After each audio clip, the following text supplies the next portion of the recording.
కడియం శ్రీహరి గారి పైన ఏదైతే వివరించారో కౌశిక్ రెడ్డి గారు, దాన్ని తీవ్రంగా ఖండించేది అవసరం ఉంది.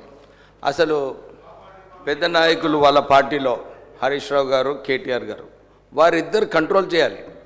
ఎందుకంటే ఒక దళిత లెజిస్లేటరు ఎంపీగా ఉండే వారిపైన ఏదైతే ఇలాంటి వ్యాఖ్యలు చేసినారో అసలు వారికి లేదు, దళితులపైన ఏమైనా ప్రేమ లేదు. ఎందుకంటే మనకు తెలుసు, అప్పుడు కేసీఆర్ గారు దళిత ముఖ్యమంత్రి చేస్తానని చెప్పి పక్కకు పెట్టినాడు.